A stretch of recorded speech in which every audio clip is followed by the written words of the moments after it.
The MLB Gambling Podcast on the Sports Gambling Podcast Network is presented by WinBet. Bet $100 at WinBet and get a $100 free bet. Head over to sportsgamblingpodcast.com/WinBet.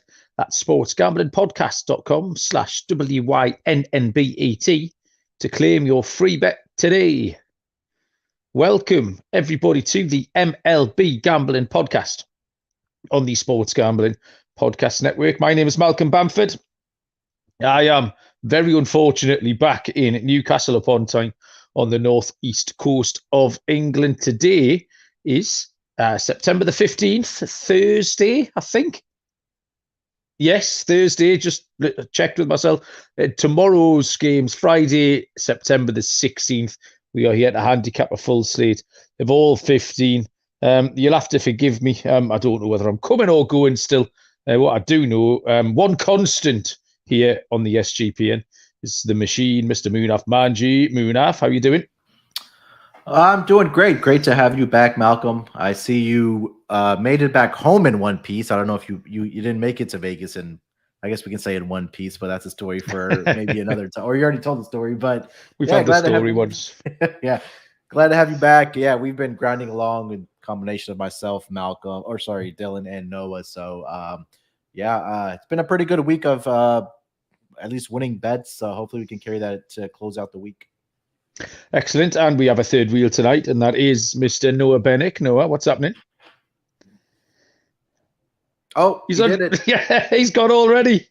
He's on mute already. Kidding. I hate. Yeah, I don't know why I started doing that like every podcast now, but 2 minutes and 11 seconds. What's going on, Malcolm? I'm glad you're back. And now we get all this stuff happening again with me. But I wanted this kind of started off with today's Roberto Clemente Day, so it's a very cool, very nice day in the MLB. He's he was a great player on the field and even better in the Pittsburgh community off the field. So day is just a little bit special to me and a lot of people in the MLB. So glad I got to jump on the podcast for this day. So Malcolm, you're back from Vegas. What happened on the way back, or what happened out there? My journey back was incredibly uneventful, which I was quite pleased about in hindsight after the very eventful nature of my journey out. I did see the three Danish kids in the airport who saved my life on Wednesday night. They I know. I couldn't make eye contact with them. They would give me a lift from a 5-hour drive, and I gave them a loser as payment. They looked absolutely broken. They looked ruined, the three of them, which is the idea, I suppose. But yeah, nothing much to report. I had a lovely time. Put a few faces to a few names. Had a lovely, great dinner. One of the best dinners I've ever had at a sushi samba restaurant with Sean and Ryan and Chuck, Sean's brother. And yeah, do you know what? People have been asking me, what did you do? I didn't do anything. I genuinely went 200 yards in either direction out of the hotel. I could have done that here. I watched the telly, although massive tellies. I watched massive tellies, drank beer, and went to the sports book. Hey, just pretty much. Yeah, I could have done that from exactly where I'm sitting now. But yeah, I did have a great time. Picked up a few tips from a few sharps as well, yeah, and had some beers and lost a few quid. If you went 400 yards north or south, then we'd probably be looking out for you in the desert trying to dig you out of it. So glad you only went 200 east and west there, Malcolm. One of the faces that I put a name to, Dryden, is in the chat. Dryden, go Ducks, quack quack. Already given Noah a little bit of buffoonery in the chat. So yeah, it was really nice to meet a couple of other of our listeners as well. Hopefully, Dryden's going to hopefully be contributing to parts of the SGPN soon as well. Context into that, Dryden is a diehard Oregon State Beavers fan. And Malcolm's hit him with like a couple of Go Ducks on Twitter already in the last. Do you know what? I was trying, because he said Oregon, and I knew that there was the Oregon Ducks. So I was trying to impress him. I was trying to fit in. I was trying to be one of the guys. And I said something about the Ducks. And I think this was like within 90 seconds, I said, go Ducks. He just went, fuck you. So that was the first conversation that we had. So after that, I kind of knew we'd get on after that. So yeah, I've just been quacking him the rest of the time. So I will get bored of it, Dryden. I promise you, I'll get bored of it. Might take me a few days, but if you just ignore me, I'll go away. That's what happens. That's the key. His 5th or 6th words for to you was an explicit. That's pretty impressive. It took me a little while.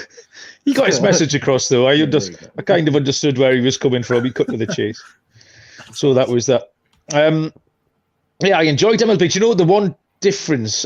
Well, sorry, there's 2 differences about MLB fandom and watching over there. One was day baseball, which I never, ever see. On that very first morning, Moonaf, when I messaged you and said, does this National Cards game start in 7 hours? You said, no, it starts in 45 minutes. That made me laugh. And I quickly had to throw a pair of pants on and leg it to the sportsbook. But then just they had the MLB channel over there. And just you've always got the TV on in the background, just general background noise. I have Sky Sports News on here where they talk about whatever's going on. And just that general being immersed in it, you just pick up so much stuff about what had happened the night before, various storylines, various narratives, stats, different kinds of angles in. And just watching that and being immersed in it gave me a whole new kind of angle on how you consume baseball. And I don't know if I can pick that channel up over here because it's something that would just add. Highly recommend it. I love that channel. You just soak it in, like I say. By the time I'm just sort of making notes, or I'm checking Twitter, or say jumping out the shower, it's just that background noise, and you're just soaking it all in. And you generally pick up sort of little nuggets rather than me having to at 9 o'clock in the morning my time going and searching for everything. Yeah, a lot of that news was coming to me. So when I'm away at school, I stream it. I don't have cable, so I might be able to send you the link that I use for that. Website, and see if you could watch it. Because my favorite show is MLB Central, and it comes on at 9 in the morning here, so that would be 2 in the afternoon for you. Yeah. So you would have, it's a 3-hour show. It would actually go 2 to 5 your time. So yeah, that and then Quick Pitch was absolutely brilliant, just for me getting everything I needed to know immediately. So yeah, it's been a fun weekend of baseball. There's been lots going on. The races are heating up. We had some live games this afternoon. I think I still had a little bit of Vegas spin because we put our graphic out before, and I had the Cleveland Guardians as my dog, even though I bet the Chicago White Sox. So I bet one thing and just sent the other thing to you. So I parlayed the White Sox with the under in the football tonight in the Chiefs game. So I'll wake up to a winner, hopefully, in the morning. So yeah, I'm sure we can talk about things that have happened in my absence as we get to the games, because we do have 15 games to get to. Is this show number 200, Moonaf? Have I imagined that? Oh, yeah. We didn't even mention that. Yeah. Episode number 200. A little more grayer than we started with episode 1 is my head, just because of Malcolm and all his things that I've had to deal with him for 200 episodes now. But no, another milestone for us. It's been a great journey looking to another 100 episodes, another hopefully 1,000 episodes if the bosses want to keep us around. It's been a great journey with you, Malcolm, last season. Then we added Noah and Dylan this season. We've had a great amount of guests on the MLB, from Ariel Epstein to Minty to the Consig. It's just been great. So here's to 100 more. It only seems, Moonaf, honestly, about 2 weeks ago that we did the 100th show. It really does. Doesn't it? Yeah. Like the Consig. I met the Consig out in Vegas. He came in there. I told him my travel story about coming out. He really enjoyed that because I know he's a man who likes his story. So he enjoyed my traveling story. So that was a pleasure to meet Dave as well. But yeah, that's absolutely flown by this second 100. But that's the nature of an MLB season, I suppose. Let's get stuck into tomorrow's games. There is one afternoon game, which is a 2:20 Eastern first pitch. It is the Colorado Rockies and the Chicago Cubs, where German Marquez will go for Colorado, and Marcus Stroman draws the start for the Cubs. Lines are... Sort my screen out. I haven't got any lines. Do you boys have lines? Is it? I'm using a new screen tonight, and I have 4 games off the board. But is this a Chicago Cubs situation? We're waiting for the weather, Moonaf. Yeah, it's the weather, but I do see money lines. I see the Rockies are plus 115 on the money line, and then the Chicago Cubs are minus 135. But no totals yet. Obviously, just because it is in Chicago and it's a Friday afternoon game. Yeah. Actually, I've got the Cubs written down as my pick at minus 130. So the lines must have been up earlier on, have since disappeared. But Moon, if you can lead us off with this handicap. Yeah, like I mentioned, Herman Marquez on the mound for the Colorado Rockies on the season, 8-10 with a 5.25 ERA. Last 5 games, he's struggled a little bit. Despite being 2-1, he has an ERA of 6. He's allowed 20 earned runs in 30 innings pitched. Last start was atrocious for him against the Arizona Diamondbacks at home. He went 4 innings and allowed 9 earned runs to the Arizona Diamondbacks. He's allowed at least 2 walks in 3 straight starts. He's allowed 2 home runs each over his last 2 starts. On the road, he has been better, where he is 6-5 with a 3.58 ERA. But he did have a start earlier this year against the Chicago Cubs, where he went 4 1/3 inning and allowed 4 earned runs to the Chicago Cubs. I kind of went back and looked at Herman Marquez's history against the Chicago Cubs, and kind of what I found. Over his last 6 games against the Cubs, we've seen combined runs scored of 16, 17, 11, 11, and 23. So whether it's at Coors Field or at Wrigley Field, their runs are being put up in his starts.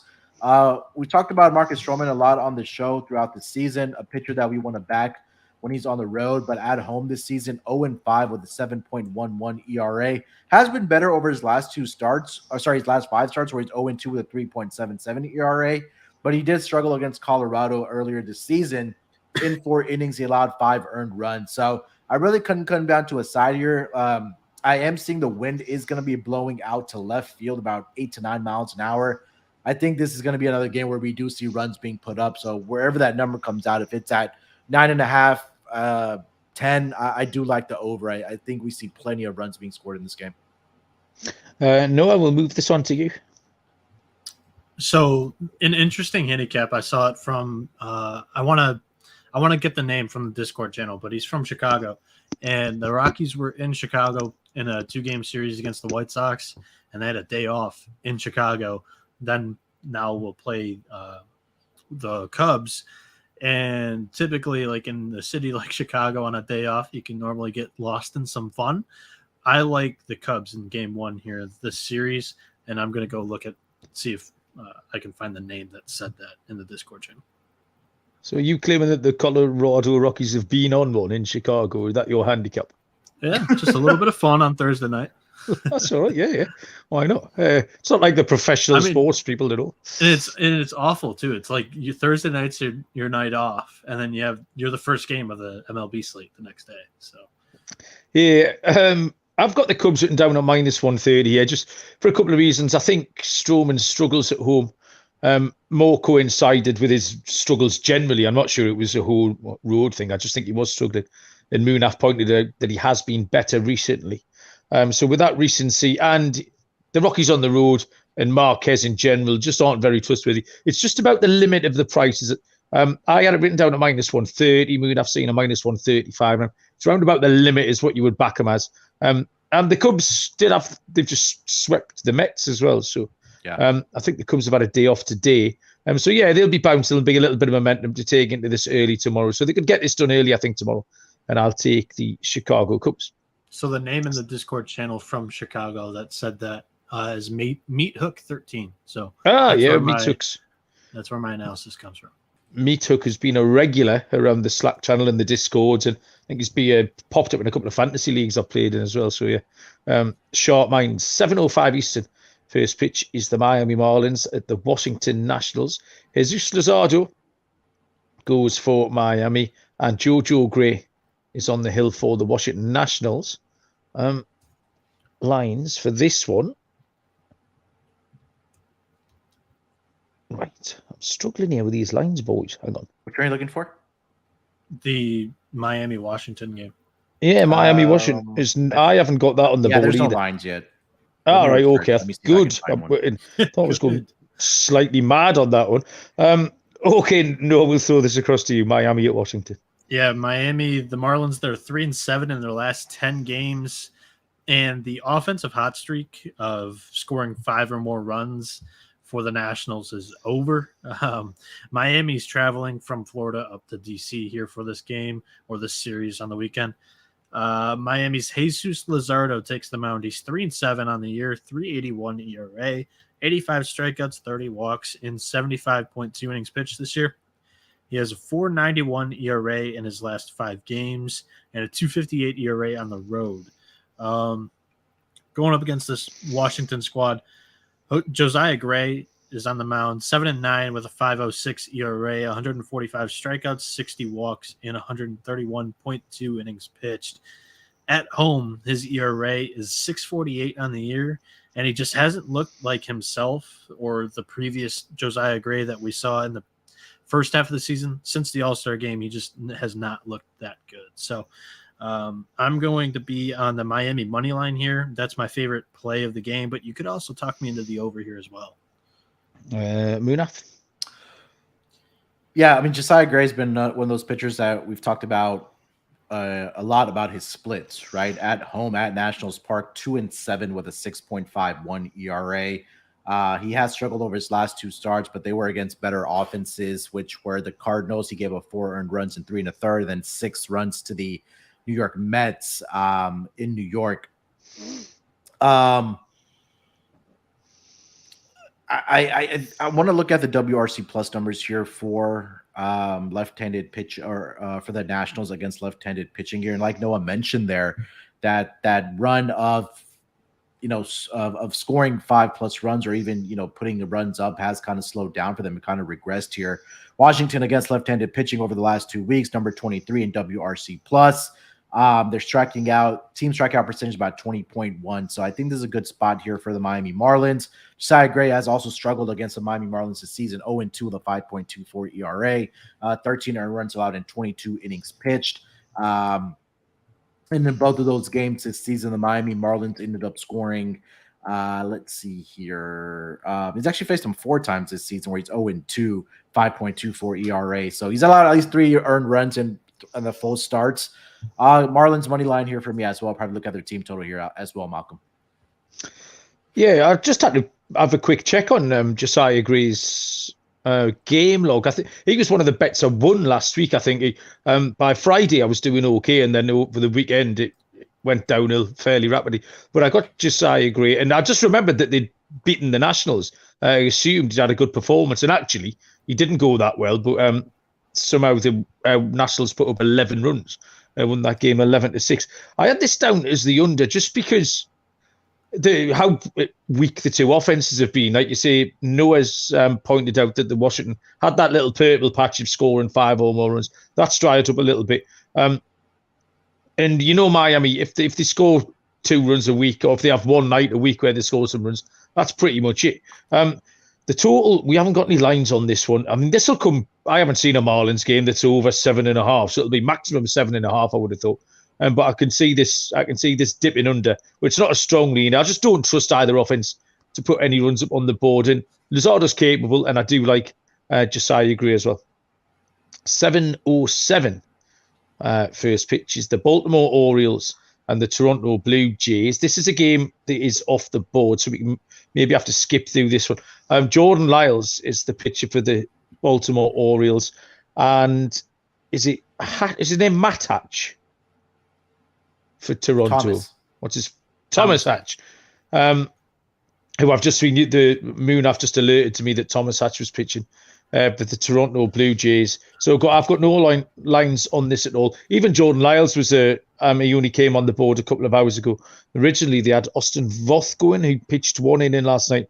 So I'm not really sure what's going on there. Jordan Lyles is 10-10 on the season. 4.62 ERA, 156 innings, 124 strikeouts. He got absolutely lit up by Boston. Last time he gave up 8 earned runs in 3 2/3 pitched. Generally, he's got a 5.38 road ERA, and he's really struggling for consistency lately. He's all over the place, is Lyles. I don't know if Hatch is someone that maybe Noah, who's our rookie pitcher expert, knows anything about. He's frantically shaking his head at me, so I won't pursue. I won't pursue that course of questioning. Anything. on there right now. He has 3 years on his record, and it only totals to 21 games. And this is going to be his second appearance of the season. So I don't really know much about him.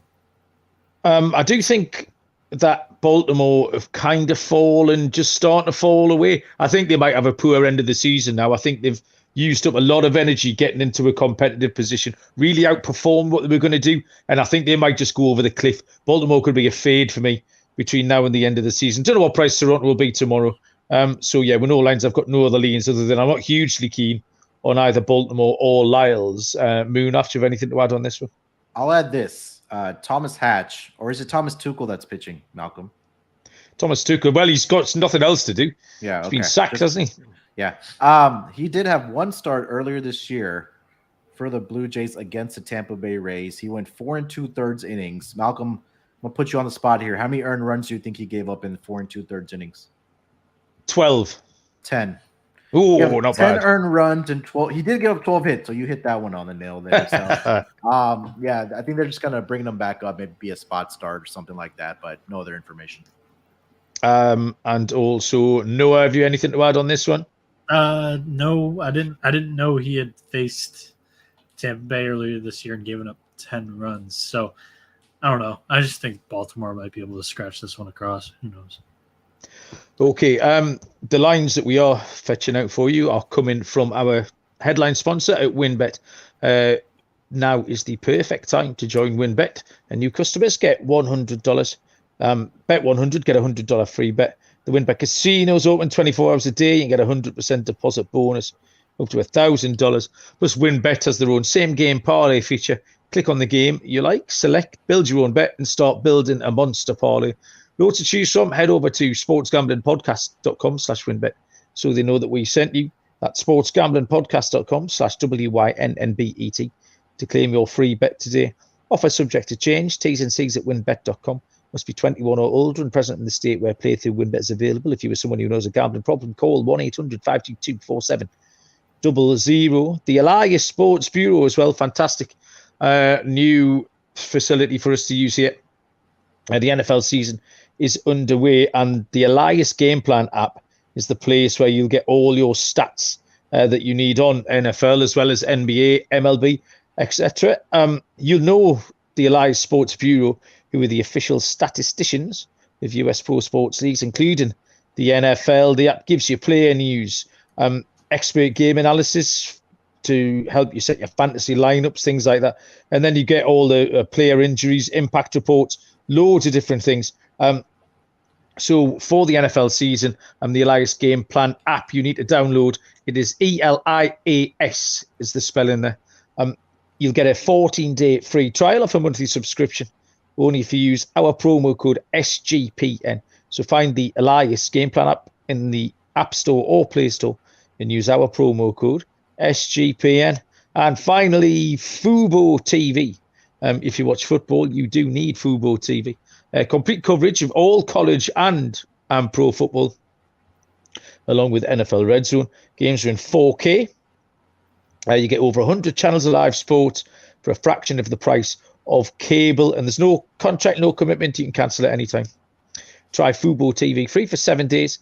Get 15% off your first month. Just go to FuboTV.com/SGP.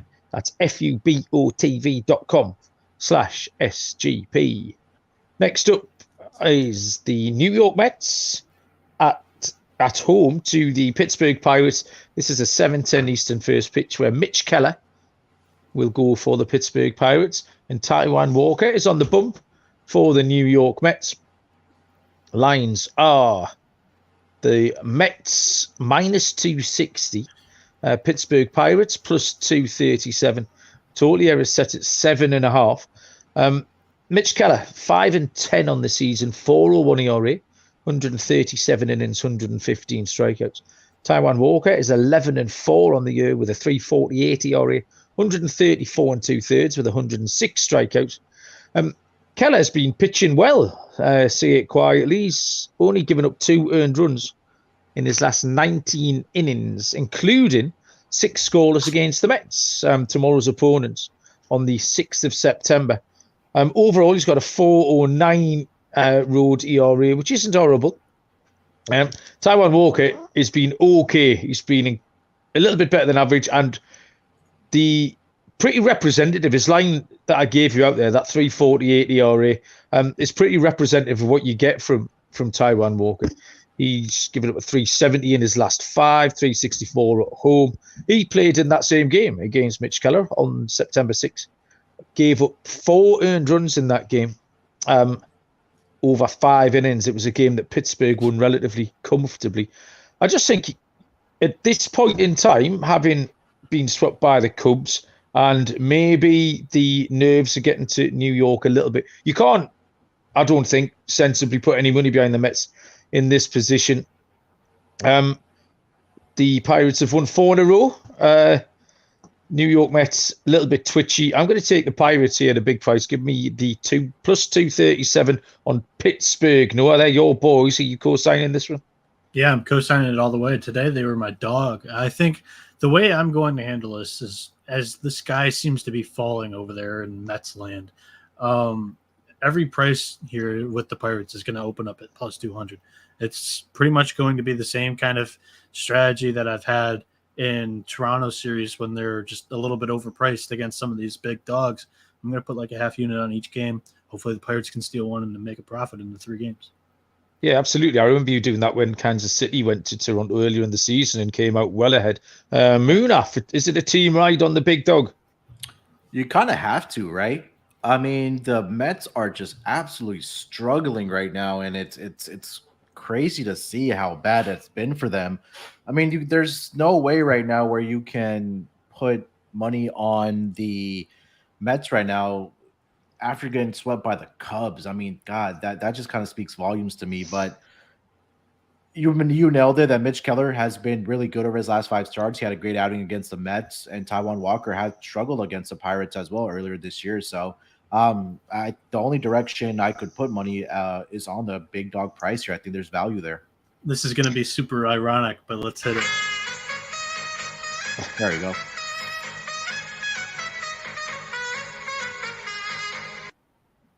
Team ride. I haven't heard the trumpets for a week or so. Captain Insano is in the chat. Good evening. Aye, Captain. Pointing out that we're going to ride the underdogs this month. Me and Munaf did really well, actually. For the first time, Munaf, just last week, I spotted AJ Alexi. It must be a September thing, because he was our guy last September. And I spotted his name in a box score only about 2 or 3 days ago. So he was a reliever, got sent down after that appearance, though. Oh, did he? Yeah. I forgot about telling you or tagging you on that tweet. That's my fault. Oh, he'll be back. Don't worry about that. Me and Captain Insano are currently embroiled in a titanic struggle in the Fantasy Degens League semi-final. It's really tight at the minute. I'm up 8-0. So hopefully I can maintain that lead and keep Captain Insano at arm's length between now and Sunday. Be your MVP. Sorry? Bo Bichette's going to be your MVP. Bo Bichette has picked a very, very good time to start hitting it over the fence every time he's up to bat. So, yeah. And stealing bases as well. I'm delighted with everything. Go with the flow. I'm all for it. 7:10 Eastern first pitch is the Kansas City Royals at the Boston Red Sox, where Jonathan Heasley draws the start for the Kansas City Royals, and Michael Waka Waka goes for Boston. Lines are Kansas City plus 152, Boston minus 165. Total here is at 8.5. Hang on, I've got the wrong. Right, I've got Kansas. Sorry, boys. There's some buffoonery here. I've got Kansas City against the Minnesota Twins here on my. That's today. Tomorrow. Okay. They're in Boston tomorrow. Royals. Yeah, they are right. Scrub that last 90 seconds. You Kansas City Royals are Waka, right? Plus 1. It's definitely easy in Waka. I hadn't scrolled down far enough. Is effectively what's happened there. Kansas City plus 175. Boston minus 195, and the total is at 9.5. Before I make a fool of myself any further, we'll let Munaf take this game on. Oh, he's shaking off the rust coming back from Vegas here for Malcolm. Let me start with Jonathan Hazley here. They're coming off of the series against the Twins. They're traveling to Boston. Boston has a day off today after getting swept by the Yankees. But you're kind of looking at what Hazley has done this season, and it has not been very good for him. On the season so far, he is 3-8 with a 5.51 ERA, a 1.57 WHIP. On the road so far this year, it's been better for him on the road as far as ERA perspective. 1-2 with a 4.54 ERA. At home, he's 6.43. But the story I think really here, the handicap for me, is how great Michael Wacha has been for the Red Sox this season. 11-1 with a 2.69 ERA over his last 5 games. 4-0 with a 3.34 ERA. Been even better at Fenway Park. 5-1 with a 1.79 ERA. He's only allowed 9 earned runs in 45 1/3 innings pitched. The Red Sox have won 4 of his last 5 starts, including his last start where they gave it to the Baltimore Orioles in Baltimore. They won that game 17-4. So I think we got to continue fading this Royals team, especially on the road. I did that this week with the Twins hosting them. Now they travel to Boston. Boston's offense has turned it around here a little bit. I'm going to put faith in Michael Wacha here. Give me the run line for the Red Sox here on that plus price at -1.5 to take care of business against the Kansas City Royals and Jonathan Hazley.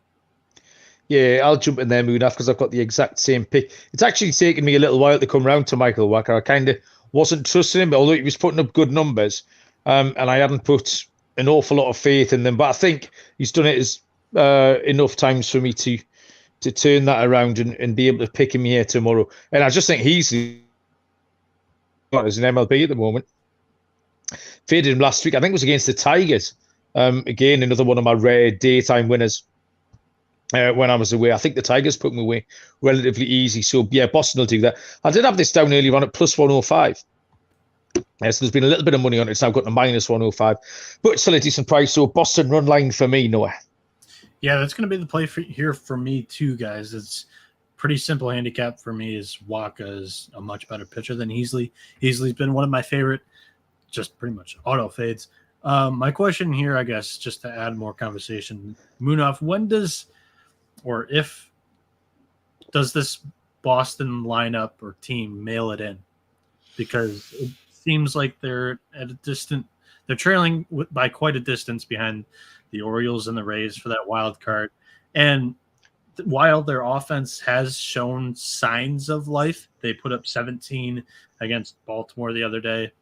They also had 6 runs and a tight loss to the Yankees, but in their last 8 games, they also have games with 3 runs, 1 run, 2 runs, 0 runs, 4 and 3. So it's like I kind of think that maybe that Yankees series was just like a little bit of life, or just because it's the rivalry, and then it's really just get to the end of the season type thing. Yeah, I'd probably think maybe 1 week before the season ends, probably that last week of September is where I would probably think that you don't want to risk injuries to guys like Bogarts if you're going to end up paying him. Devers, they're going to try to find a contract for him as well. So I think that at least for another 2 weeks, I think the lineup will still be there. But maybe the week before the season ends, you'll start seeing some of the call-ups and those guys being in the lineup. That's the toughest part about a handicap in these games in September is just we're doing it a day early prior to the lineups being released. So that's one thing I'm very, very nervous about coming down the final stretch of the season, especially with these Dodgers run lines. 100%. Like we talked about at the end of the year last year, or I guess I wasn't on the pod, but the White Sox weren't playing competitive ball at the end of the year, and they still finished as like the 2 or the 3 seed, and they played against the Astros. And on paper, their roster lined up sort of with the Astros, but they got ran off the field in like 3 games because they hadn't played competitive baseball in 3 weeks. So I'm kind of, hesitant a lot with the good teams that have kind of locked up positions here at the end of the year, because I'll say that because the Dodgers just locked up the NL West 2 days ago. So I think you got to keep playing them just because what you just mentioned, like the White Sox probably started sitting a lot of their guys last season and they just didn't have that everyday routine. And now that you're going to then you have to go out and play against the Astros, one of the best teams in the American League, if not the best team in the American League. And you can't do that. I think you got to stay routine and just keep playing your guys every day. So if you're the Dodgers and you have that first round bye, you don't sit your guys with like a week or two to go? I think that you probably schedule in days off, but I wouldn't completely sit them down personally. My whole thing is just talking about the games a full day early. I'm hesitant to pull the trigger. That's all I'm gonna say for that stuff. Yeah, I think we're aware of that, aren't we? It's often the case to look at lineups, but I do think you need to take it player by player as well. I mean, there's going to be some older guys who might want a day or two off, and then there'll be some guys who want to play every day. I think that's part of the manager's job and that liaison between manager and player. So I'm sure they've thought about it, planned for it, and whatever happens won't be happening by accident. So yeah, interesting to see. You talk about Boston mailing it in. They mailed it in for the entire month of May. So I wouldn't. It's not going to put them off going a couple of weeks early towards the end of the season, Muna. Okay, 7:10 Eastern first pitch is the Texas Rangers and the Tampa Bay Rays. Martin Perez, left-handed pitcher for Texas, and Corey Kluber will go for the Tampa Bay Rays. See if I can find the right lines here. I'll give you the lines for the game that we're actually talking about. Texas are plus 130. Tampa Bay minus 145. Total here is set at 7. Straight back to you, Noah, for this one.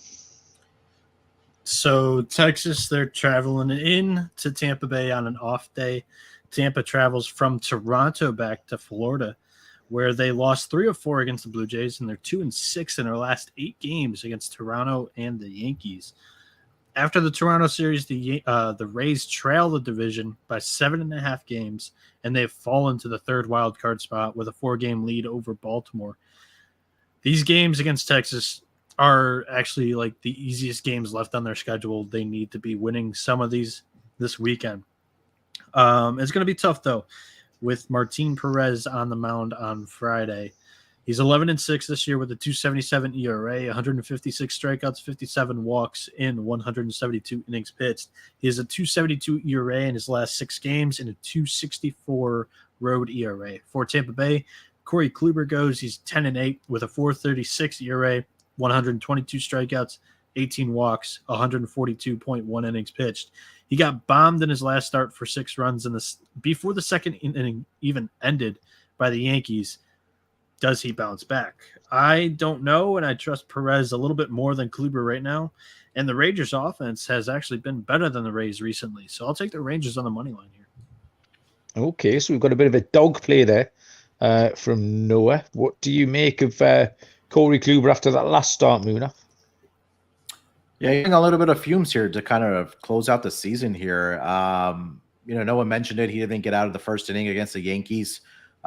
His last 2 starts were against actually the Yankees, but in Yankee Stadium in his last start, like Noah said there, he just got absolutely blown up. Martin Perez is a guy that I want to trust. He's been solid all season, 6-3 on the road this year. Like Noah mentioned there, 2.62 ERA. He's been absolutely fantastic over his last 5 starts. I think what really stands out here is what Noah mentioned is a travel spot, right? Like Texas is probably already in Tampa to take on the Rays, and now Rays have to travel from Toronto all the way down back to Florida. So, and now you're going up against a left-handed pitcher, Martin Perez, arguably, or not arguably, I think their best pitcher this season by far. I like to play on the Rangers here. Probably look at a Rangers team total in this game as well to go over. Yeah, okay. The play I got to this one was 4 and over. I watched that Kluber start last week. I think he gave up 5 consecutive singles in the first inning in that game that was just over. Inside 20 minutes, just non-competitive affair.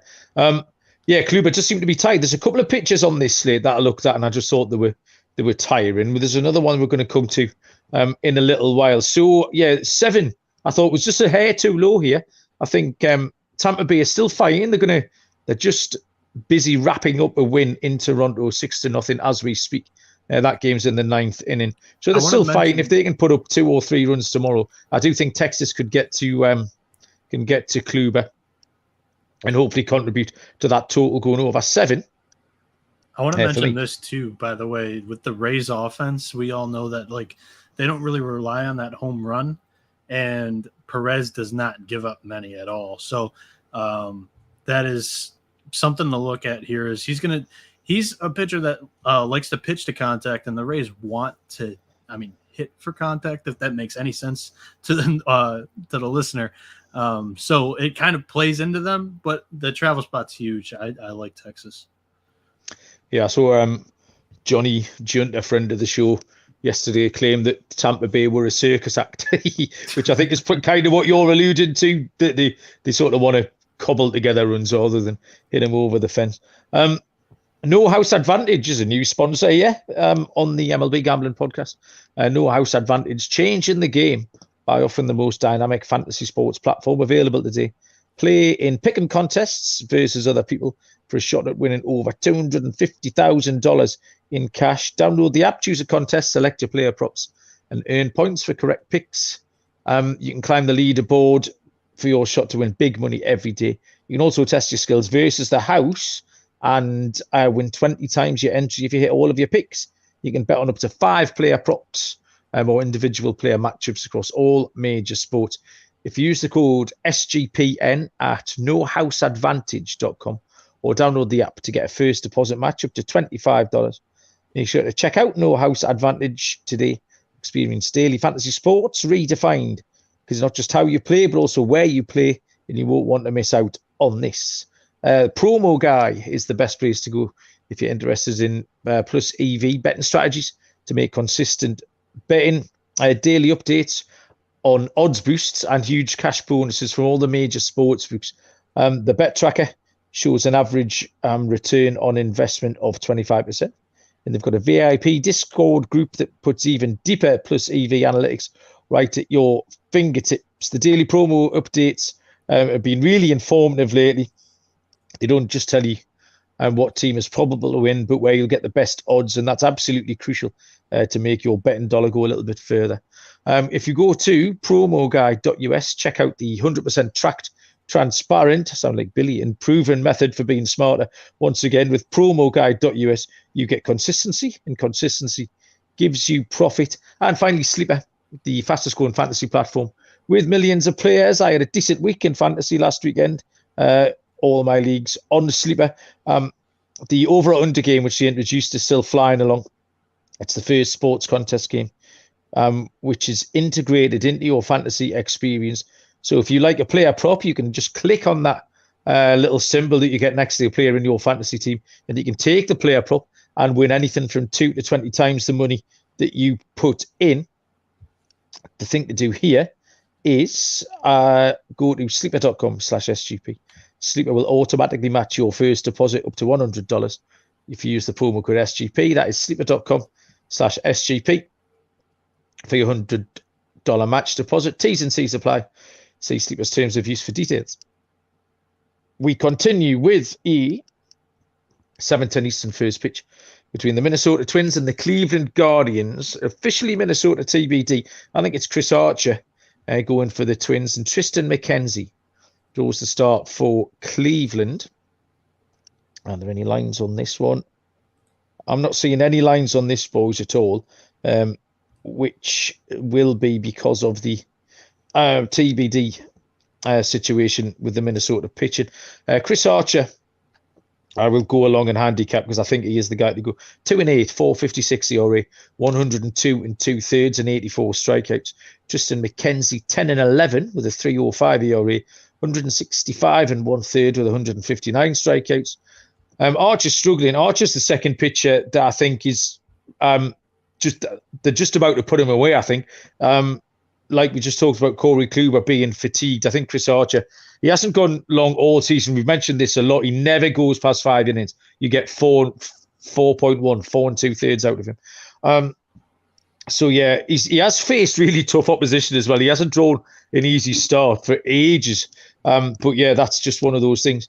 McKenzie is 2-2 with a 2.64 ERA in his last 5. He's been great. The last time he faced Minnesota was in his last start, where he pitched 7 scoreless.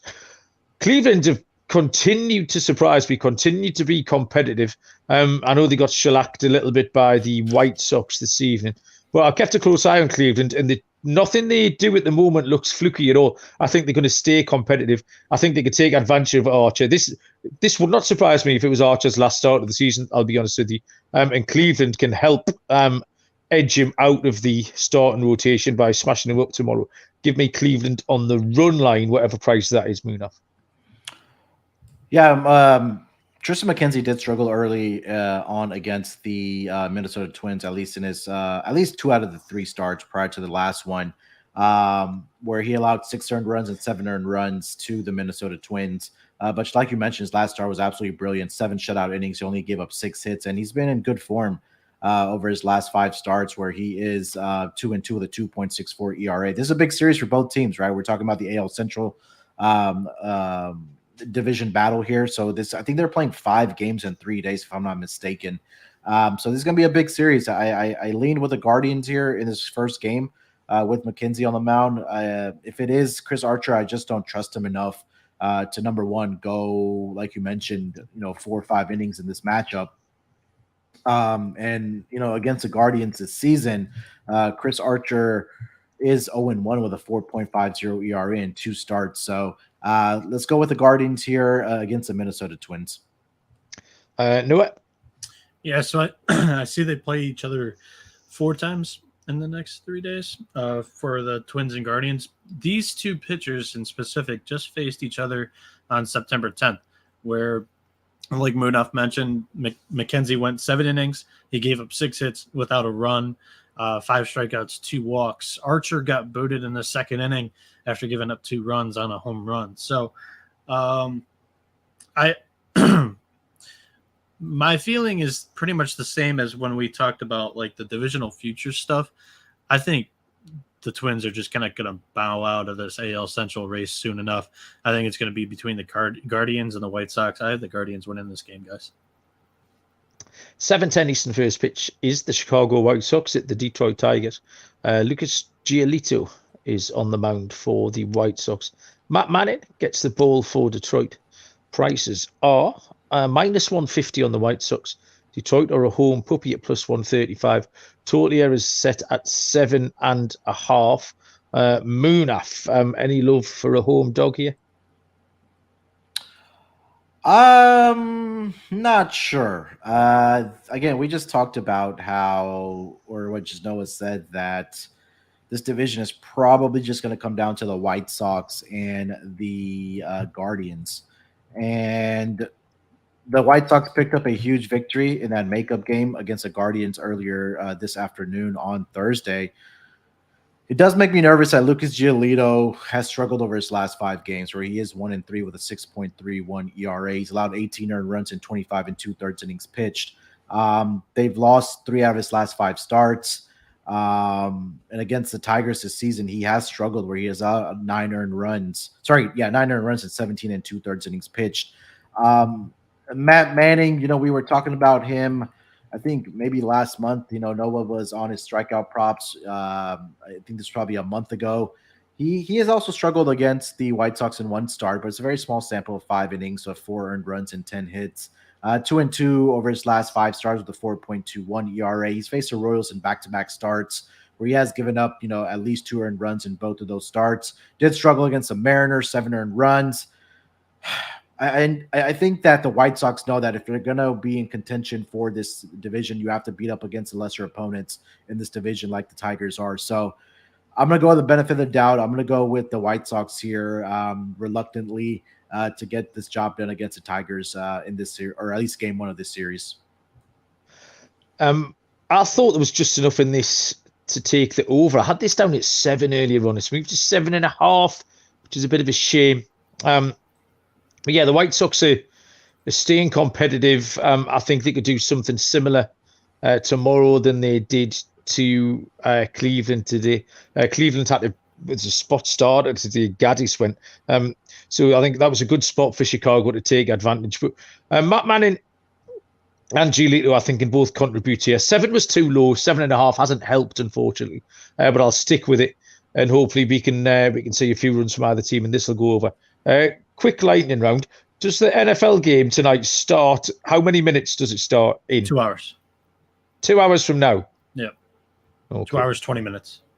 All right, that's too long. You see, I thought it was 1 hour, 20 minutes. I've just saw an advert on the telly and it threw me off. 7:20 Eastern first pitch is the Philadelphia Phillies. Hold on, Mel. You got distracted by the TV. I'm going to side with you on the over as well here. Matt Manning is a flat ball fastball pitcher, and the White Sox love feasting on fastballs and prefer them to be up in the zone. Lance Lynn against the Tigers in his career, the Tigers have actually had his number throughout his career. He's only 6-6 with a 4.58 ERA. I like this one to go over.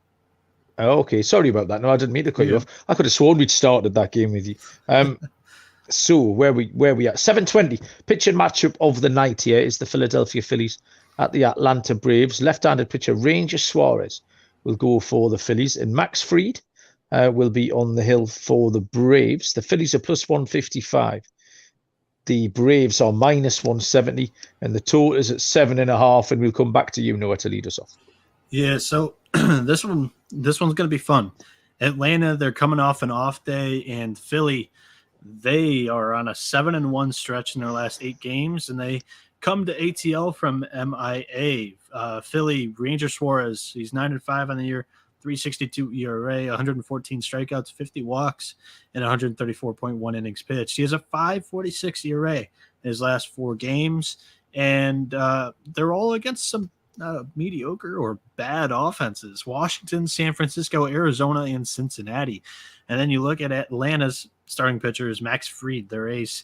He's 13-6 on the year, 2.50 ERA, 155 strikeouts, 28 walks, and 169.1 innings pitched. You look at this guy throughout the second half of the season, and he has been a top 5 pitcher in the MLB. 7 straight starts of giving up 2 runs or less. Yes, the Braves strike out a lot to the left-handed pitching, but they also own the 3rd best OPS against LHPs.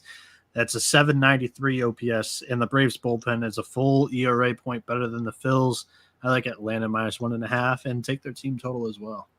Okay, so a strong lean to the Braves from Noah. Munaf, you joining him? Yeah, you take a look at the left-handed hitting numbers for the Atlanta Braves against left-handed pitching. Number 3 in WRC plus over the course of the season.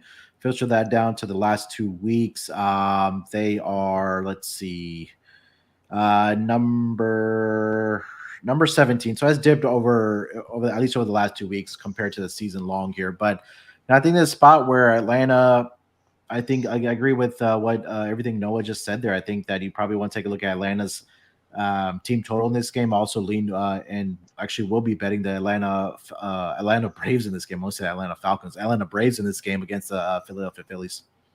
I've got a team total of 4.5. I like that over. It's actually plus money right now too, if you can get it there.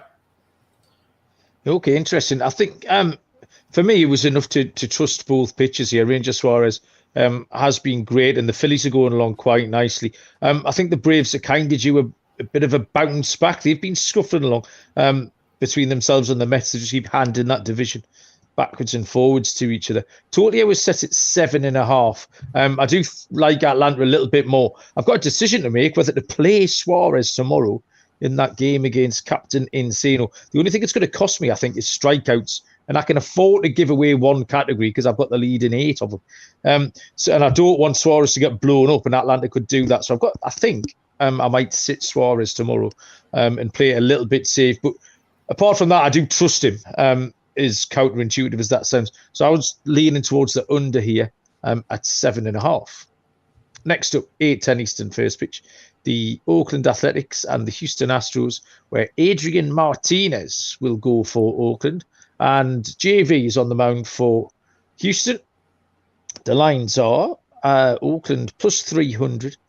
Verlander and the Astros are minus 345. Total here is set at 7.5.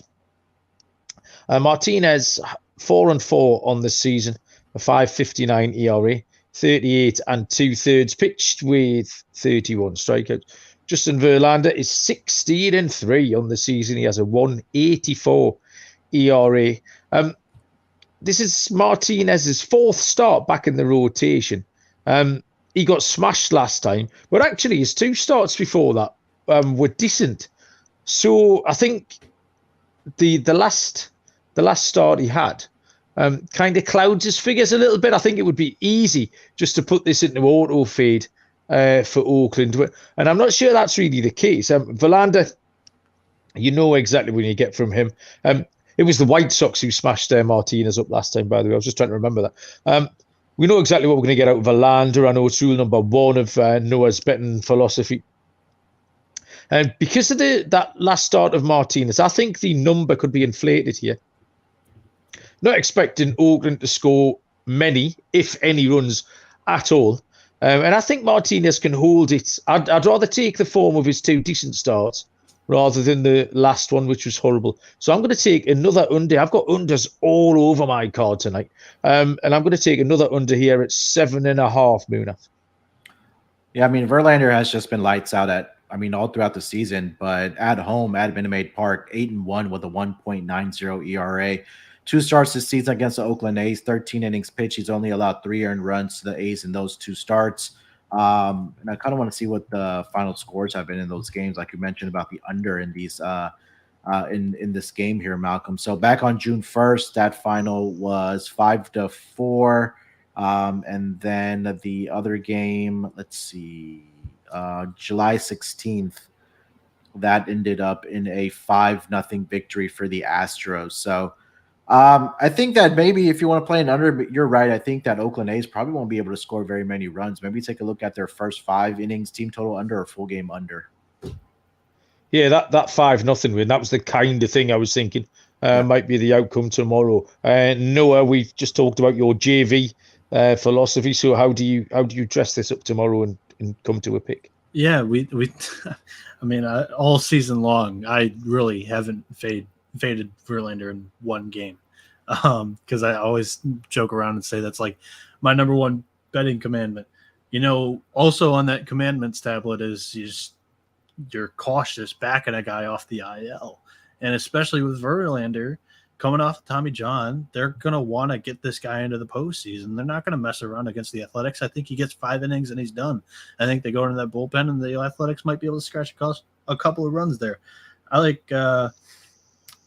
I'm not as confident in the under. It's hard for me to find a play in this game. If I'm going to force giving out a play, I gave out that team total on the Braves, and I normally don't go fishing for team totals, but just thought, hey, what the heck? They put up 3 runs on Verlander in one of those games in June. The total for the Athletics full game is 2.5. I think they can scratch across a couple in the bullpen, if not get 1 or 2 off of Verlander as well, coming off the IL. I think that's my favorite play in this game. Okay, a little bit contrarian there from Noah. Enjoy that. 8:10 Eastern.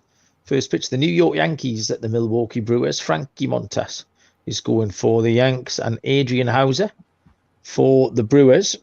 The Brewers are home puppy plus 115. The Yankees minus 125. Totally set at 8, Munaf. This is a tricky one, I reckon, Munaf. Yeah, Frankie Montas has really struggled since he got traded to the New York Yankees. Over his last 5 games, 1-3 with a 5.08 ERA on the road, 3-4 with a 5.20 ERA. His last 2 starts were against the Tampa Bay Rays, where he split both of those games. Yankees won 1 and lost 1. But I'm just not very confident in Frankie Montas. Since the trade to the Yankees, his overall numbers, he's 1-3 with a 5.94 ERA.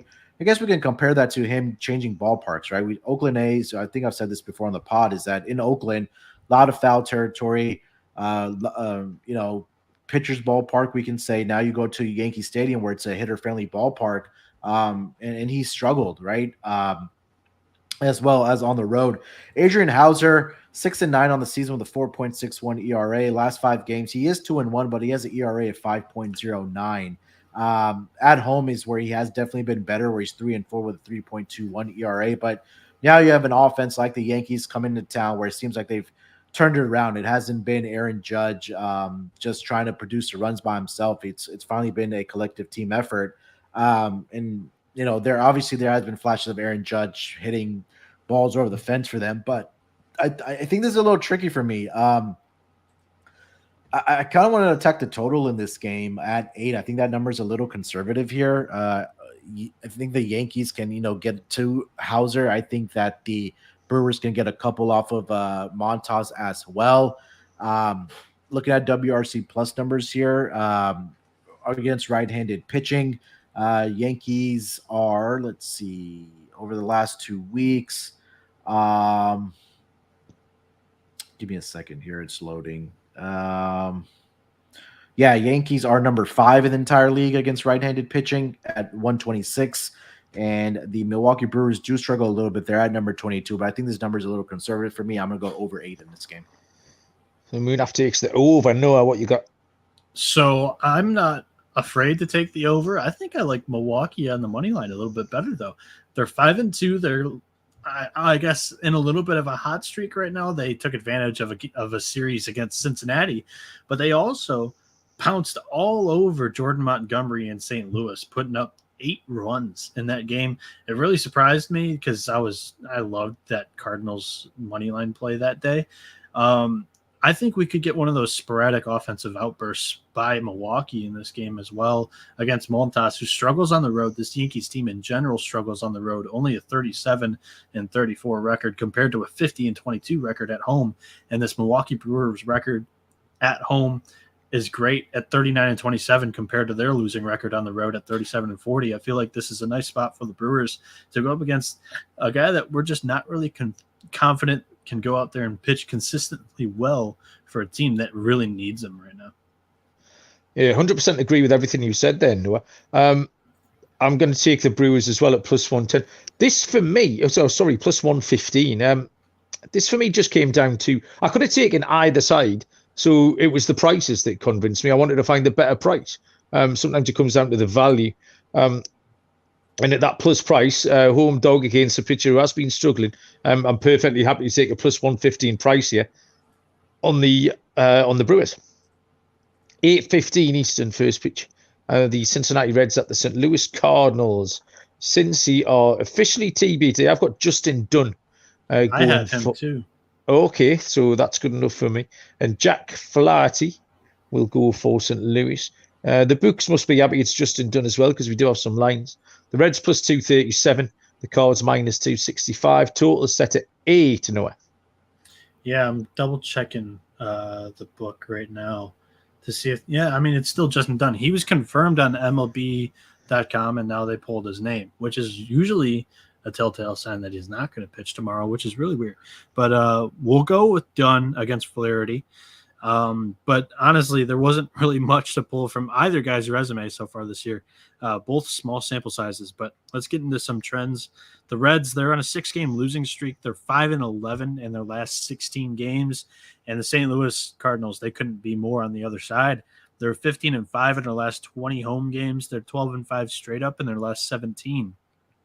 Cincinnati, with questionable Justin Dunn, he's 1-3 on the year with a 6.10 ERA, 21 strikeouts, 17 walks, 31 innings pitched, and only 7 short starts. He doesn't go very deep into his games.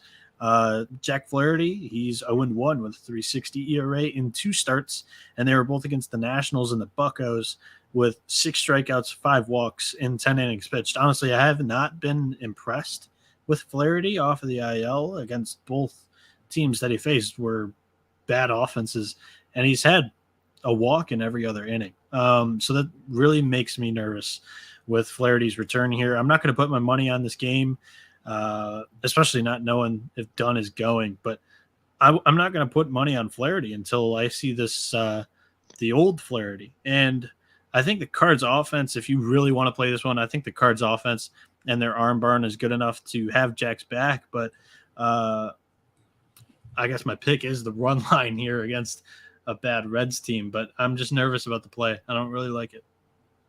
Yeah, I think it has to be. Sometimes you just get the old boring run lines. You normally get one a show, and this to me was one. Although this could be, the over stands out. This could be, you look at it like a 9-4 game, something like that, where Cincinnati do suck. But I do quite like Justin Dunn, although he doesn't go very deep into the game, so you're having to put a lot of stock in the Cincinnati Reds. And the Cincinnati Reds just really suck incredibly hard at the moment. So I think regardless of what happens, I think St. Louis can score twice as many runs as the Reds, whether it is something like 8-4 or 6-3. They're going to be too good for them over the course of the 9 innings, and we'll get that done at minus 125, Munaf.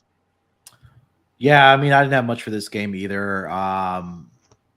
Flaherty right now is, I think, still kind of trying to find his way back since returning from the IL. Did struggle against the Pirates, but fortunately the bats did show up for Jack Flaherty in that game where they got the victory 7-5 over the Pirates. Like Noah mentioned, walks has been an issue for him so far since he's returned. Only 12 strikeouts of 14 walks so far this season. I think the one way I would probably look at it is what you guys said, probably take a Cardinals team total in this game. But other than that, I probably won't have money on this game. I just want to see how Jack Flaherty does as he gets more starts under his belt. Yeah. 9:38 Eastern first pitch. The Seattle Mariners at the LA Angels. Lefty Robbie Ray will go for Seattle, and Michael Lorenzen is on the hill for the Angels. Seattle -155. Home puppy, the Angels, +140. Total here is set at 8. Robbie Ray, 12-9, 3.56 ERA, 166 2/3 pitched with 189 punches. Lorenzen is 6-6 with a 4.70 ERA. Has pitched 76 2/3 with 57 strikeouts. Robbie Ray is rolling really nicely, 4-1 in his last 5, with a 2.05 ERA. Even though his last start was his worst in that spell, he gave up 4 earned runs against Atlanta. This is Michael Lorenzen's second start back from the IL. Lorenzen was someone we were relatively high on. I was relatively high on early on in the season. Had a bit of a mixed bag, was throwing in some good starts with a couple of stinkers. He only gave up 1 earned run in 5 2/3 against Houston in that first start back. So it was a decent first effort. I think he's going to be okay. I think he'll have a good September. We could get 4 or 5 nice starts out of Michael Lorenzen. Of those last 4 games that Robbie Ray was pitching in, the games have all gone under the total. I had 8.5 here earlier on, which I absolutely fell in love with. That total is now back to 8, but I'm still okay. It's another under on my board today. This was lock-worthy for me. I think both pitchers can go really well. The LA offense still kind of scuffling along. Give me the under 80, Amuna. Yeah, Michael Lorenzen, surprised he had a great start against the Astros in his return. 5 2/3, like you mentioned, 1 earned run there. Did have 4 walks. I don't think we can pull a lot from his previous starts because he did miss about 2+ months there for the Seattle Mariners. For the LA Angels. But the one thing that sticks out to me about Robbie Ray this season, he's already faced them 3 times. He is 2-0 with a 1.80 ERA. He's gone at least 6 innings in each of those 3 starts, and he's had exactly 10 strikeouts in each of those 3 starts against this Angels team. So if that number comes out for strikeout props, probably 7.5. Probably I would still take a look at the over. He's just been so good against the Angels teams this season. And just looking at the WRC plus numbers for the Angels against left-handed pitching, they are number 7 over the last 2 weeks, and I think that's probably has a lot to do with the return of Mike Trout and David Fletcher, and obviously having Ohtani in the lineup as well. So I kind of do agree about your underplay in this game, Malcolm, but I would probably be targeting the strikeout props for Robbie Ray in this game. Yeah, the Angels strike out a hell of a lot as well. Luis Rengifo has been hitting for the Angels. Might be a little DFS play if you're playing that. Noah, Seattle at the Angels. This is one of those classic 1.5 unit plays that I love. Robbie Ray this year. I mean, besides his few years at the D-backs, this year's been the only year that he's faced the Mariners, and on his resume, even counting the 2015 start against the Seattle Mariners or against the Los Angeles Angels, if you want to count that one, he has a career ERA of 1.33 against these Angels, and like Munaf said, he's got 10 strikeouts in all 3 of his starts against them this year. Strikeout props here, Mariners comfortably over the Angels. I won't go run line because I don't know how the Mariners offense will perform, but I know that Ray's going to go out there and shove. It's there. The TV's just showing that Cleveland Browns 94-yard field goal that broke both my heart and my bank balance on Sunday night, which is why I'm shaking my head at the TV. Yeah, it broke my bank balance. It's exactly what it bank did. balance. I heard No, back. I was like, no. balance It and fall over. very much broke my bankroll on Sunday. I Not to wasn't mention sure if like you're one of those guys that just collapses after one of your plays lose and just land on I think those 3 Danish kids collapsed after that went over as well. 9:40 Eastern. We got 2 games left. I promise we're going to get the end soon. 9:40 Eastern first pitch is the San Diego Padres at the Arizona Diamondbacks. 2 lefties go here. It's Blake Snell for the Padres, and it is Madison Bumgarner for the Arizona Diamondbacks. The Padres -170. D-backs are +155. Total here is set at 8.5. Munaf.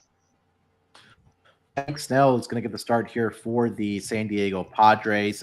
So far this season, Blake Snell 6-9 with a 4.02 ERA. Been pretty good actually against the Diamondbacks. He is, despite being 0-1, he has a 1.50 ERA. It was only 1 start this season, 6 innings, allowed 4 hits, 1 earned run, and 10 strikeouts. But if I kind of filter this down for Blake Snell, since he was a member of the San Diego Padres, his numbers are, give me 1 second here, 2-1 with a 0.91 ERA. And those are 5 starts against the Arizona Diamondbacks. I think one thing that also sticks out to me about Blake Snell is also strikeouts here for him. In those 5 starts since last season, he's had at least 8 strikeouts in 4 of those 5 starts, including 3 starts where he had 10 or more. And like I mentioned earlier this month, September 5th, he did have a start against the Arizona Diamondbacks where he did take an L, but he did have, like I mentioned, have 10 strikeouts in that game. Madison Bumgarner has been the complete opposite. He has been absolutely struggling for this Arizona Diamondbacks team. 6-14 on the season, 4.88 ERA. Last 5 games, he's 0-3 with an 8.42 ERA against the Padres this season. In 4 starts, 0-3 with a 5.29 ERA, allowed 10 earned runs and 17 innings pitched. So I am going to go with the Padres here. I'll probably look at their first 5 run line, just fading Madison Bumgarner here. Just has not been very good, like I mentioned, against the Padres. And it's kind of want to go back and look at what the final scores in those games have been in those 4 starts for him. Back on April 7th, the Diamondbacks won that game 4-2. The Diamondbacks scored 4 in the bottom of the 9th inning to break the hearts there. That was the Seth Beer walk-off. Yeah, and then the other game, the Padres won 10-4 in the start. And then his last 2 starts, the Padres won, let's see here, 4-0. And then the last start on July 15th, they won that game 5-3. So they've covered their run line in 3 out of those 4 starts. So I would go Blake Snell strikeouts in this game, as well as a run line -1.5 for the Padres, which currently sits at -110 as well. Possibly look at Padres team total. So maybe a stack if you want to for your same game parlay player. Nice. We'll have a stack. Noah, what have you got? So my play, I love that Snell strikeout prop because just 2 starts ago he faced this D-backs team and put up 10. And Bumgarner actually at home against the Padres has fared well. He has 8 innings this season against them, only given up 1 total run. The way I lean, because the Padres offense has it's either scoring a ton of runs in binge or not many at all. And honestly, the last 10 games, the ton of runs were in Coors Field against Colorado. Last 8 games not in Colorado, 5-0-0, 3-1, 5-5-5. So I guess in their most recent series against the Angels, that offense hasn't really been clicking. And Bumgarner, like I mentioned, fares well at home against this Padres team. I like the Snell strikeouts, and I like the under for the game. I am kind of siding with Bumgarner here and the Diamondbacks, and then as the more moon I've handicapped this game, it was kind of talking me out of it a little bit. And then actually, you've kind of just redressed the balance and let me think that I do have a little bit of a chance here. I had the D-backs written down here at +135. That's now out to +155. I do think Bumgarner can go well in this position. Really, this was a fade of the Padres for the reasons Noah's just pointed out. I just don't trust them. That offense is a little bit manky at the moment. And yeah, they're 4-6 over the last 10. Arizona do have a winning record at home as well, 38-36 at home. So plus 155 for a team that are over 500 at home against a dodgy offense. I will take the D-backs as a dog. Finally, the 10:15 Eastern first pitch game, the LA Dodgers against the San Francisco Giants. Dustin May for the Dodgers and Logan Webb for the Giants. Minus 165 are the Dodgers. The Giants are plus 150. Total set at 7.5. Noah, lead us off with this last game. Yeah, this one's going to be a good one. I think I said that for another game too. Might have been Philly, Atlanta. But the Dodgers taking on the Giants, they're actually 10-1 in their last 11 games against the Giants. They just own everybody in their division. There's that stat trend for the Padres and the Diamondbacks as well. The Giants, they have some positive momentum lately, as they're 4-1 in the last 5 with a series win over the Atlanta Braves. Dustin May gets the start here for the Dodgers. He's 1-2 with a 4.71 ERA, 21 strikeouts, 11 walks, and 21 innings pitched in 4 games this season. Those 4 games were 2 against the Padres and 2 against the Marlins. And then you got Logan Webb, who for the Giants has been their most consistent pitcher outside of what's his name? Why am I forgetting his name? The big lefty. Carlos Rodon. 13-8 this year for Webb. 3.19 ERA, 149 strikeouts, 46 walks, and 178 innings pitched.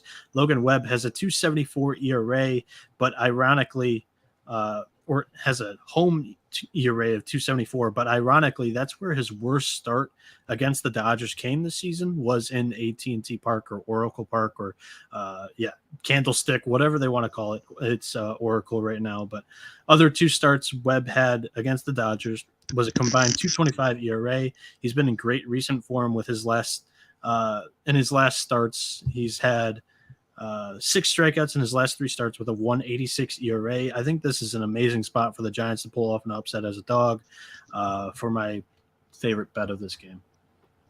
Munaf. It kind of makes me nervous that Logan Webb has an 0-2 record at home against his Dodgers team with a 7.36 ERA, and that dates back to the 2020 season. So 1 start each over the last 3 seasons, including this season, where on August 1st, 5 innings pitched, he gave up 6 earned runs to the Dodgers. Now, the question, we talked about this earlier, is what is really the motivation for the Dodgers since they've clinched the division? They will have the best record in the National League. They'll get that number 1 spot and a bye in that first. But I think you'll still see the everyday guys still out there. Maybe you'll see guys getting Dave Roberts scheduling guys off, having a day off here and there. But I don't know. I just don't trust either one of these starters. Dustin May has been a little erratic as well. He's been giving up the walks over his last 2 starts, which was against the Padres. 8 combined walks. 1 start he had 5, the other he had 3. He gives up the long bomb as well. He gave up 3 home runs to the Padres over his last 2 starts as well. So I think that, again, depending on which way the wind is going to be going in this game, something I'm going to be looking out for. Probably look at an over in this game. 7.5 seems a little conservative here for me. So I think that's my favorite play here as far as this game goes. For me, I handicapped this really simply. It was a Dodgers run line. I wanted to take the Dodgers with May over Webb. A slight preference for me over Webb in this situation. And if you're going to take the Dodgers, you then have to take them on the run line. It's kind of baseball betting 101 this season. You have to upgrade them to the run line. So you get the plus price as well on the Dodgers. So yeah, give me LA at plus 110 to cover the spread in that one. And they are all 15 games handicapped, people. We'll get to our lock and dog in a moment. I'll briefly tell you about Run Your Pool. Run Your Pool VIP is a brand new subscription service from Run Your Pool that helps you get an extra edge against the books, plus exclusive access to real money pools. Entry to the week 1 and week 2 pools, crucially, which are still live, guaranteed $5,000 in payouts, as well as season-long pools with a guaranteed $100,000 payout. Exclusive data as well, and premium content like in-depth guides for how to dominate your pools and exclusive swag. Use the code SGPNVIP at runyourpool.com/VIP. Get 50% off your first month of Run Your Pool VIP. That is the code SGPNVIP at runyourpool.com odds.com/VIP. And Odds Trader. Odds Trader will do loads of things for you. Here's what they'll do. Compare odds from all major sports books, compare different sign-up codes and promo codes. And then once you've got all that done, it'll give you things like play-by-play updates, live scores, player stats, key game stats, game day weather, injuries, and the all-important bet tracker as well, which is a great feature.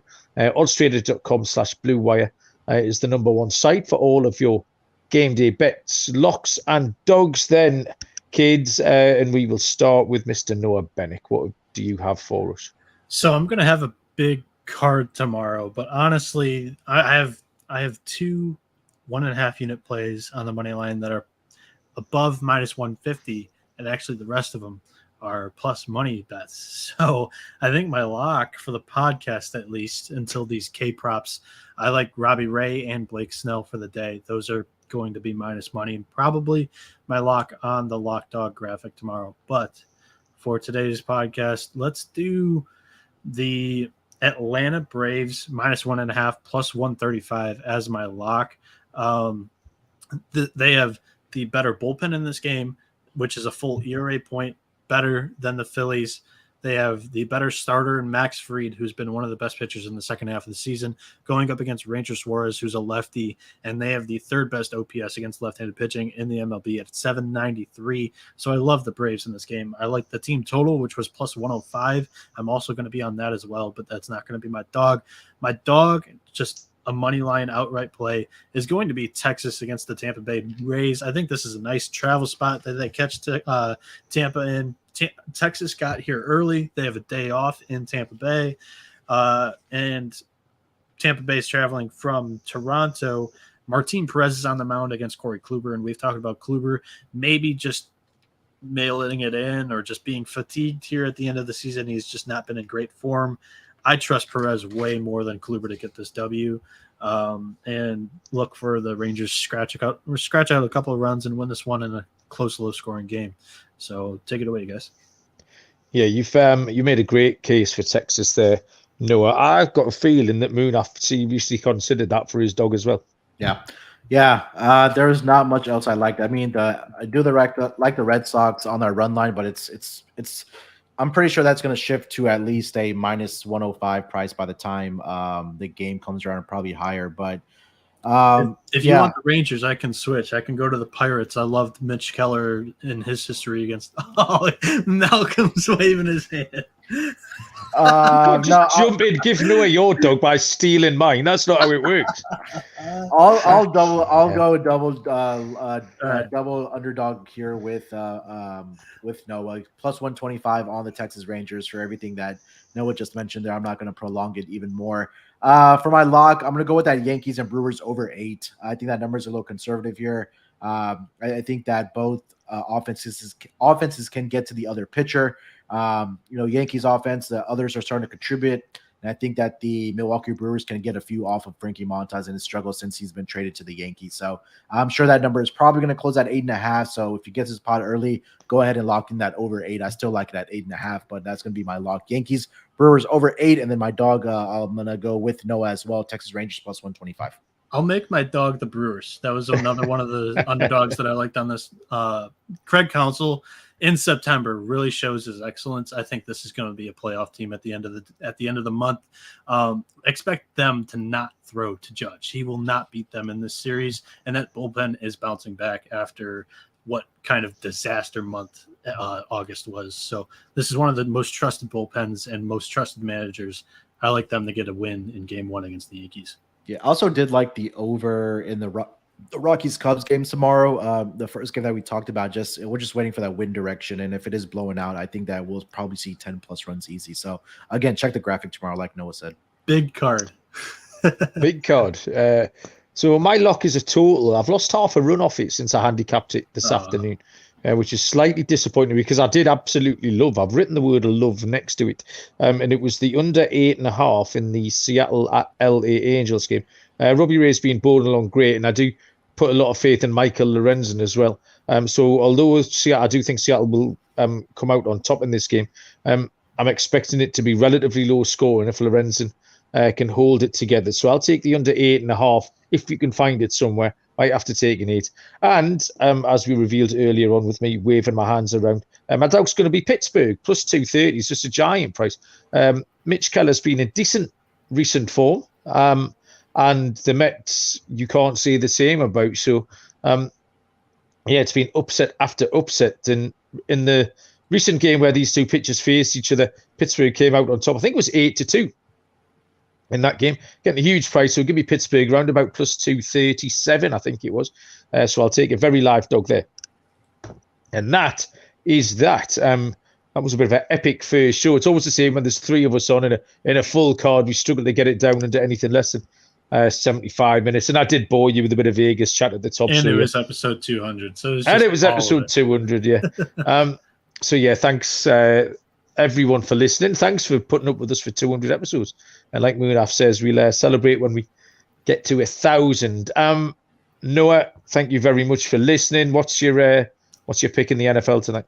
I really do not feel confident in that one, but I'll go with the Chiefs -4.5. Just honestly, it's tough to fade Mahomes.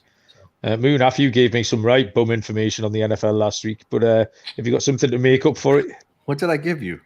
You gave me what's his name? The wide receiver for the Rams who never touched the ball. Robinson. That's him. Yeah, No. And there was another one, and I think you gave me Rashad. You gave me Rashad I Penny. gave Penny. Penny looked good in the first half. I don't know what the hell happened in the second half. Yeah, he was. That was. If he'd have cashed out, they would have just that bet was 90% over the finish line at halftime, and then he just didn't do anything. So yeah, you've got some making up to do. Some. What have you got?